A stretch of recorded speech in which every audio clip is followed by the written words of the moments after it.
조양호 회장의 대한항공 사내이사 연임 실패. 자, 20년 만에 대표 자리에서 물러나게 됐습니다. 이와 관련해서 박주근 CEO 스코어 대표와 오늘 주총의 의미 또 앞으로의 파장까지 짚어보도록 하겠습니다. 네, 안녕하십니까? 네, 안녕하세요.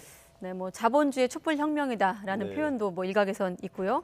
아무튼 주주 손에 밀려난 첫 재벌 총수가 됐습니다. 어떻게 좀 의미가 있다고 보십니까? 우리나라 자본시장 역사에서 굉장히 큰 의미를 가지죠. 네.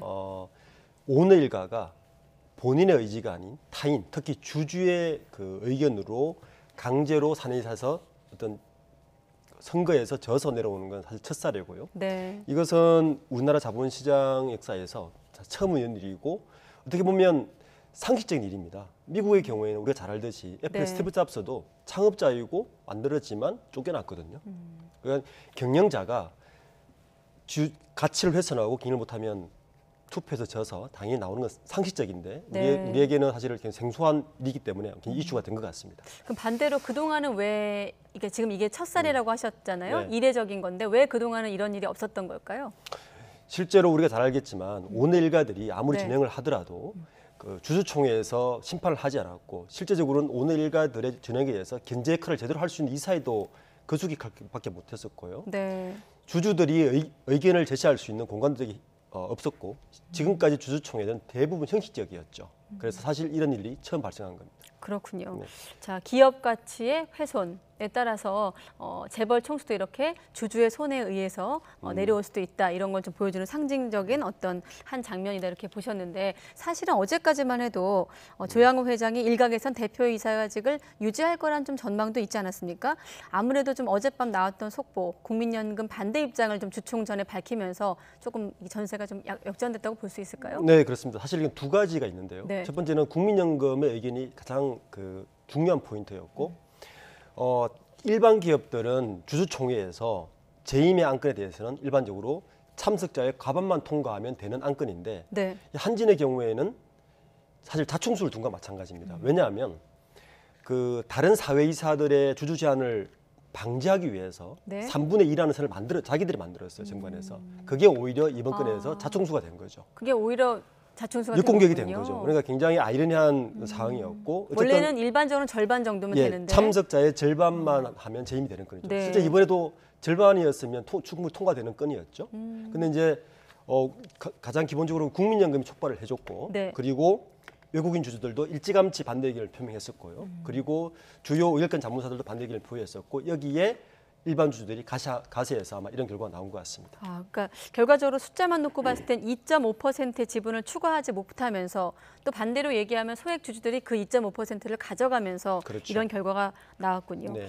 자, 국민연금 반대가 결정적이었다 이런 말씀을 하셨는데 이런 걸 지금 스튜어드십 코드 이렇게 표현을 하고 있습니다. 네. 이번에 이제 작용한 스튜어드십 코드 어떻습니까? 좀 간단하게 설명을 해주시고 어떤 역할을 했던 건지. 네, 스튜어드십 코드는 말 그대로 스튜어드십, 즉 청지기 역할. 그러니까 기관 투자자가 일반 주주들을 대신해서 주주 가치를 훼손하거나 주주 가치를 떨어뜨리는 일에 대해서 관여를 하겠다는 것이고요. 우리나라에서는 2017년 도입되었고 실제적으로 시작한 것은 작년 7월부터 시작했습니다. 네. 스튜어드십 코드가 도입되고 주주권 행사가 실행된 가장 첫 사례가 이번 대한항공 사례라서 굉장히 의미 있는 사례고 네. 문제는 이런 기관 투자자의 이런 사례들이 앞으로 더 나올 수 있다는 신호탄이기 때문에 네. 아마 대기업들 특히 재벌 오너 일가들에서는 굉장한 긴장을 할 수 있는 사안이라 볼 수 있습니다. 앞으로 국민연금이 횡령이라든지 배임이라든지 이런 부분을 좀 통해서 주주 가치가 훼손될 경우 주주 활동을 강화하겠다 이런 입장을 밝혔거든요. 네. 그 내용을 조금 더 설명해 주시죠. 예. 기본적으로 지금까지는 그 국민연금이 네. 투자자 입장에서만 이야기를 했지 실질적으로 자기들의 주주 권한을 행사한 적이 별로 없어요. 그래서 이제부터는 두고 보지 않겠다. 즉 오너 일가들의 여러 가지 불이한 사건으로 인해서 주주 가치가 훼손되는 것에 대해서는 충분히 주주로서 이야기를 할 것이고 주주 권한을 행사할 것이다. 그런 것들이 스튜어드십 코드로 발행된 것이고 이러한 것들이 이제는 단순히 이제 어떤 형식적인 것이 아니라 실제적으로 투표나 주주 여러 가지에서 행사를 할 것이다라고 이제 얘기를 하고 있는 첫 실행 단계가 된 거죠. 네, 자본주의 촛불혁명 이렇게 보는 평가도 있습니다만은 또 연금 사회주의 같은 부정적인 시각도 존재하는 게 사실이거든요. 이런 부분은 어떻게 보세요? 그분도 충분히 일리 있는 부분입니다. 왜냐하면 국민연금이 지금처럼 독립된 기관이 아니라 정부의 보건복지부 산하에 독립되지 않은 기관으로 있다면 정권이 바뀔 때마다 정권의 입맛에 따라서 충분히 정책적인 발의를 할 수 있는 부분이거든요. 네. 즉 이런 그 주주 행동을 제대로 하려면 사실은 선행적으로 국민연금이 정부로부터 독립된 기관으로 확정을 받아야 됩니다. 그리고 국민연금의 앞으로 의결권 행사는 반드시 국민연금의 수익 보장, 즉 주주 가치를 훼손할 때만 주주 가치 보존을 위해서 해야 되지. 네. 어떤 여론 몰이식이나 정부 정책의 어떤 위반에 따라서 행동하는 것은 사실은 좀 문제가 있다고 봐야 되죠. 그래서 어제 그 국민연금 내 이틀 연속 열렸던 그 회의도 좀 치열하게 논쟁이 있었다고 맞습니다. 볼 수 있을 것 같습니다. 자, 이번에 소액 주주들의 역할에 대해서 한번 좀 짚어보겠습니다. 이번 같은 경우도 시민단체가 나서서 소액 주주의 표를 위임받아서 행사를 했다, 반대표를 던졌다 이렇게 보고 있는데 그 절차를 좀 소개해 주시죠. 우선 그 소액 주주들의 위임을 받은 거죠. 네. 그러니까 기본적으로 주주총회는 주주가 아니면 참석할 수가 없습니다. 대신 위임을 받으면 참석할 수가 있습니다. 네. 지금까지 소액 주주 운동 많이 일어났었죠. 우리가 잘 알듯이 그 이전에는 장하성 청와대 수석이라든지 현재 공정거래위원장 한 김상조 위원장이라든지 네. 소액 그 시민단체로서 주주총회 참석해서 나름대로 목소리를 냈습니다. 단지 그때는 상징적인 의미였고 실제적인 권한이 그 가결되거나 부결된 경우는 사실 없습니다. 네. 그런데 이번에는 물론 국민연금이 가장 큰 역할을 했지만 소액주주 운동을 해서 이게 부결됐지 않습니까? 예. 이런 것들이 향후에 주주 행동주의라든지 소액주주들이 우리도 이제 하구나라는 가능성을 이미 일어났기 때문에 네. 향후의 주주 행동에 대해서 굉장히 큰 파급 효과나 향후에 더 많은 적극적인 행동이 있을 수 있다는 그런 신호로 봐야 될 것 같습니다. 네, 아무래도 좀 사회적 여론이 악화된 것이 일반 주주들의 마음을 좀 움직였다고 볼 수 있겠죠. 지금 보면 대한항공 지분 구조를 한번 보여주실래요?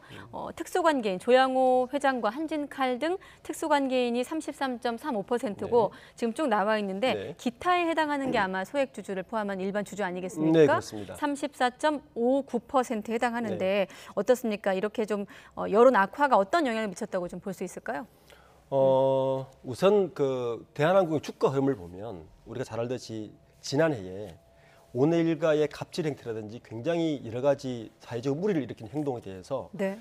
그게 단순히 사회적 무리가 아니라 주주들 입장에서는 주식의 가치가 25%나 가까이 떨어졌거든요. 그러니까 실제로 개인적 손해로 다가왔다는 거죠. 네. 그런데 지금까지는 그러한 손해를 감수할 수밖에 없었다는 거죠. 그런데 이러한 손해와 이러한 자기의 권리를 네. 주주총회를 통해서 밝힐 수 있다고 이제 나온 거기 때문에 저 33.59%의 향방이 이번에는 이제 표로 간 거죠. 물론 대한항공 측에서는 네. 사전에 굉장히 치밀하게 작전을 했을 거예요. 네, 못 들어오게도 하고 못 들어오기도 하고 네.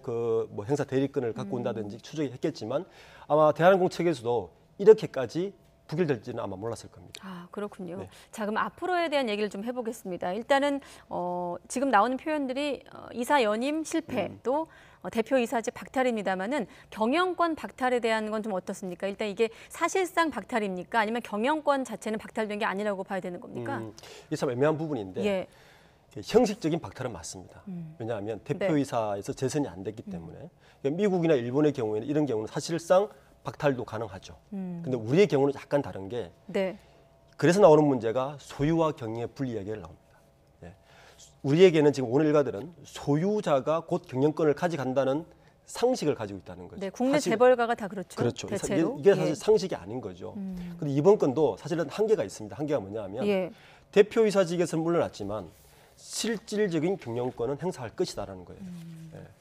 그러면 이러한 현재의 지배구조 체제 내에서는 네. 원래 정상적인 지배구조라면 이사회에서 모든 결정하고 그 이사회를 견제하는 역할을 가지고 있는 사회이사도 있어야 되고 감사 역할도 있어야 되는데 지금 우리나라의 경영의 구조는 지배구조는 이사회가 대부분 온일가가 임명을 하고 영향력을 행사하기 때문에 이사회 자체가 일단 거수기와 허수아비 역할밖에 못 하고 있고요. 그러니까 결론적으로 오너 일가를 견제할 장치 자체가 없습니다.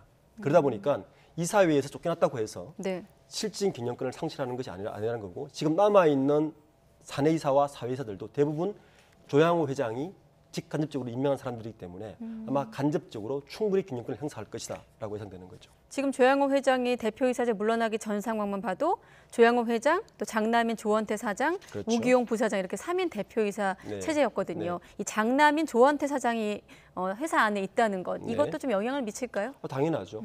그러니까 아까 그 이번에 이사회를 이끌었던 의장의 경우도 마찬가지고 조은태 사장도 마찬가지고 대부분 조양호 회장의 의중에 따라서 다 임명된 분들 아닙니까? 심지어는 사회이사들조차 대한항공의 경우에는 회장의 의중에 따라서 임명된 분들이 많습니다. 특히 사회이사를 추천한 사회이사 추천위원들조차 또 그 오늘 일가들이 직간접적으로 영향을 미칠 수 있는 사람들을 앉혀놓기 때문에 실질적인 이분의 물론 상징의 의미 굉장히 큽니다.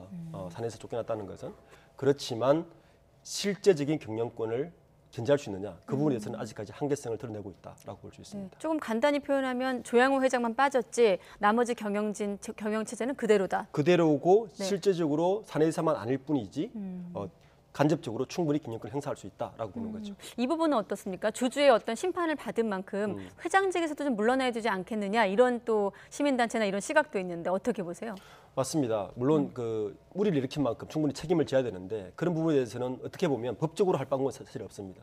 물론 지금 국회에 상법이 많이 올라가 있습니다. 집단 투표제라든지 뭐 여러 가지 그런 것을 통해서 앞으로는 주주들이 자기들을 대변할 이사회에 사회이사를 앉히다든지 사내이사를 앉혀서 그런 부분은 가능할 텐데 현재로서는 그런 부분에 대해서는 한계는 분명합니다.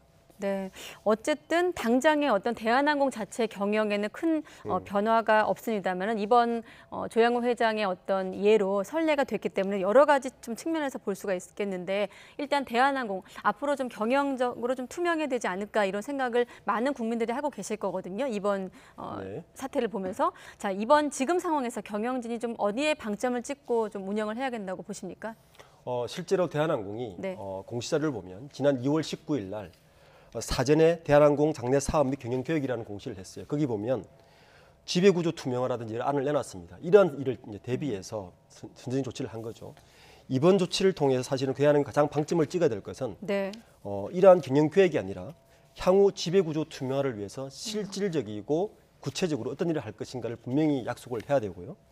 뿐만 아니라 주주들이 그러한 일들을 안심하고 볼 수 있는 이런 대안들을 주주들이 안심할 수 있는 대안을 내놓음으로써 주주들에게 신뢰받는 경영구조, 지배구조를 만드는 것이 가장 방점을 줘야 될 일이고 향후에 주주 가치를 어떻게 회복할 것인가에 대해서도 분명하게 주주들에게 아마 이야기하는 것이 현재로서는 급선무일 것 같습니다. 네, 아무튼 우리 어떤 사회에서 스튜어드십 코드 문제 또 소액 주주들의 어떤 역할, 표를 행사하는 부분까지 좀 많은 선례를 좀 남긴 사례로 여겨집니다.